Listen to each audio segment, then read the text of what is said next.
saya Linda Teresia yang bertugas pada pagi hari ini. Ada yang bisa saya bantu? Ibu, saya disuruh ibu dari dokter. Baik, setelah saya lihat hasil dari rujukan dari dokter ini, saya akan memberikan KIE atau pendidikan tentang nutrisi pada remaja. Nah, tujuannya itu supaya adik bisa mengetahui pentingnya nutrisi bagi remaja seusia adik, dan juga setelah ini adik bisa memenuhi dan menjaga kebutuhan nutrisi adik. Nah, setelah ini prosedurnya saya akan menjelaskan kepada adik apa saja sih yang berkaitan dengan nutrisi. Baik, apakah sudah siap? Siap, Bu. Kalau begitu, saya mohon izin terlebih dahulu untuk menjaga privasi dan mencuci tangan ya.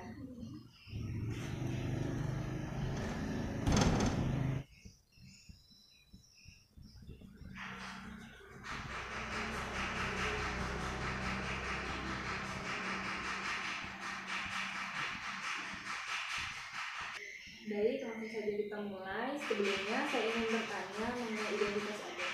Ini dengan adik siapa? Nona Ibu, Nona M, usianya 26 tahun. 26 tahun. Lalu agamanya Islam. agama Islam, suku bangsa Melayu. Golongan darahnya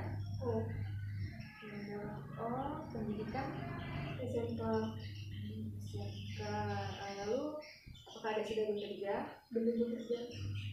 Belum. Lalu apakah ada berarti ini belum menikah ya? Belum. Ada alamatnya? Lupa. Mas, boleh minta nomor teleponnya? Boleh. 08 12 52 09. Baik, selanjutnya saya ingin bertanya, apakah ada tahu nutrisi itu apa? Setahu saya, Bu, nutrisi itu adalah kebutuhan yang harus dipenuhi oleh tubuh. Iya, benar sekali. Nah, lebih jelasnya lagi, nutrisi itu merupakan komponen penting yang menunjang kelangsungan proses tumbuh kembang, khususnya itu tumbuh kembang pada usia remaja. Nah, nutrisi ini itu sangat penting untuk remaja, yaitu karena pada kelompok remaja mengalami pertumbuhan yang cepat, khususnya itu saat memasuki usia pubertas. Nah, ada juga kebiasaan jajan, menstruasi, dan perhatian terhadap penampilan fisik atau sering disebut dengan body image pada remaja putri khususnya. Nah, selanjutnya saya akan menjelaskan gizi seimbang untuk remaja. Nah, yang pertama itu biasakan makan 3 kali sehari. 3 kali sehari itu sebaiknya bersama keluarga. Untuk memenuhi kebutuhan zat gizi selama sehari dianjurkan agar anak itu makan secara teratur, yaitu 3 kali sehari, dimulai dengan sarapan atau makan pagi, makan siang, dan juga makan malam. Nah, ini untuk menghindarkan atau mengurangi anak-anak untuk mengkonsumsi makanan yang tidak sehat dan tidak bergizi. Jadi dianjurkan agar selalu makan bersama keluarga.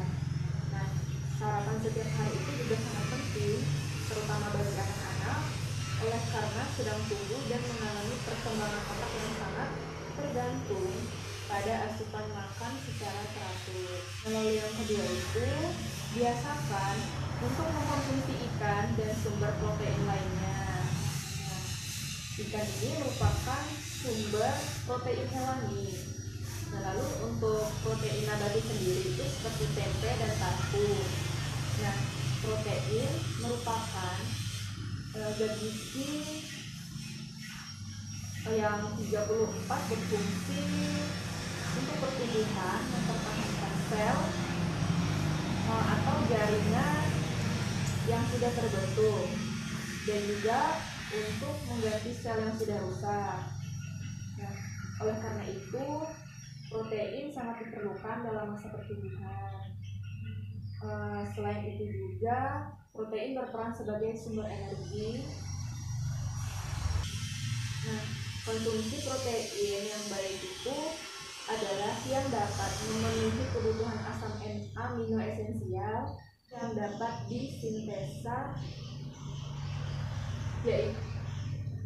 yaitu asam amino yang tidak dapat disintesa di dalam tubuh dan harus diperoleh dari makanan. Nah, protein hewani memiliki kualitas yang lebih baik dibandingkan dengan protein nabati karena protein hewani ini memiliki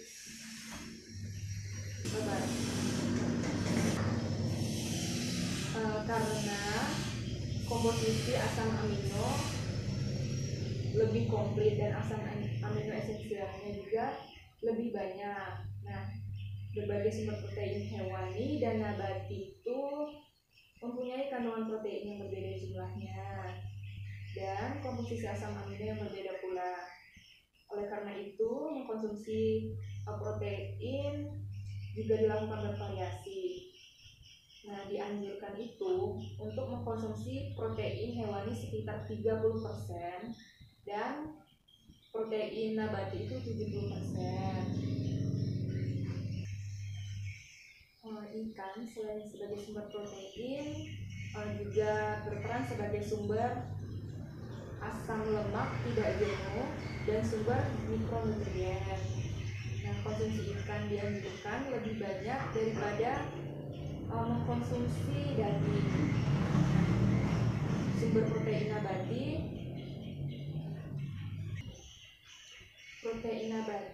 dari kacang-kacangan atau hasil olahan lainnya seperti tahu dan tempe itu banyak dikonsumsi masyarakat.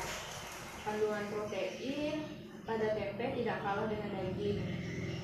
Nah, tempe selain sebagai sumber protein juga sebagai sumber vitamin asam folat dan B12 serta sebagai sumber antioksidan. Nah, tempe, kacang-kacangan dan tahu itu tidak mengandung kolesterol.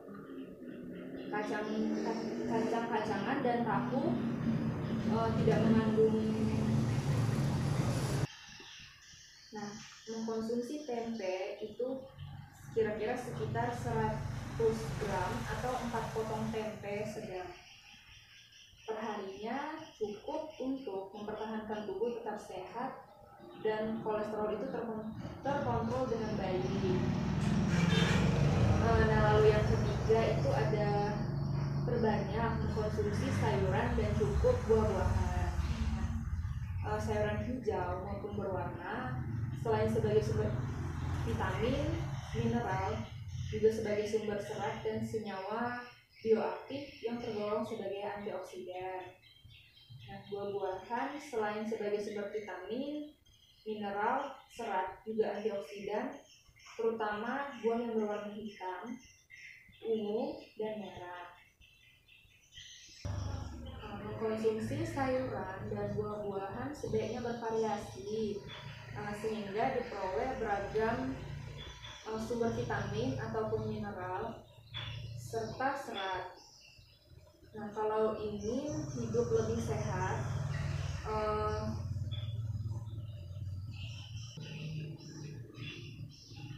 lipat gandakan konsumsi sayur dan juga buah.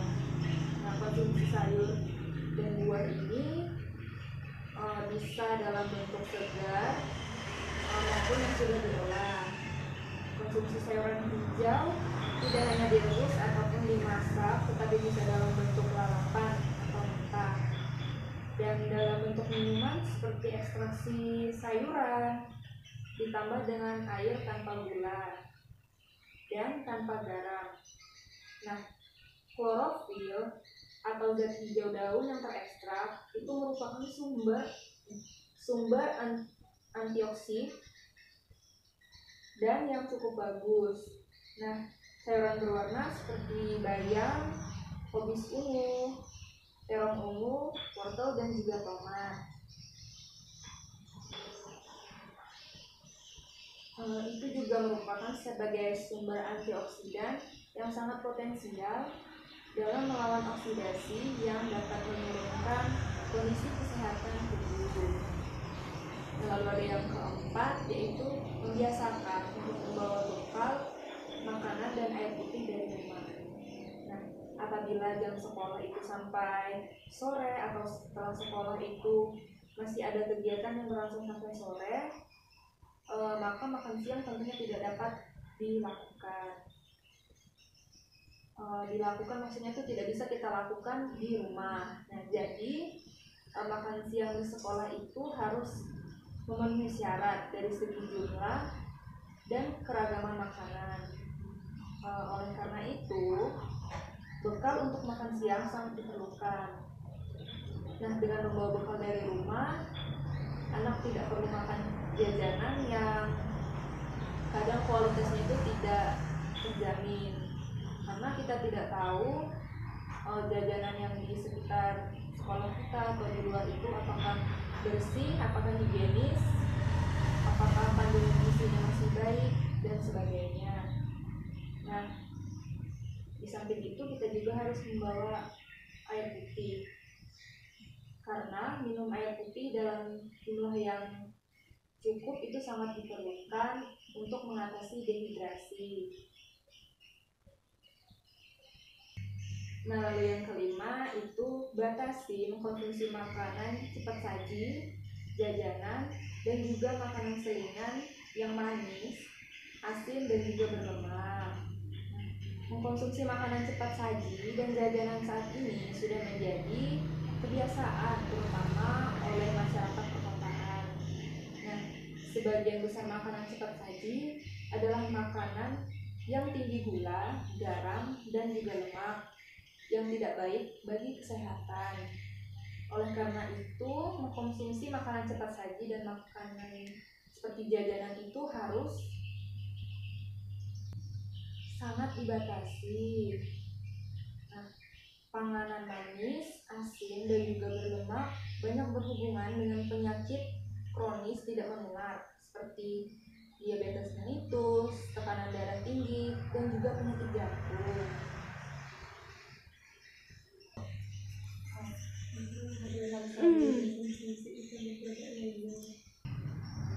Nah, itu tadi pendidikan atau KIE dari saya tentang nutrisi.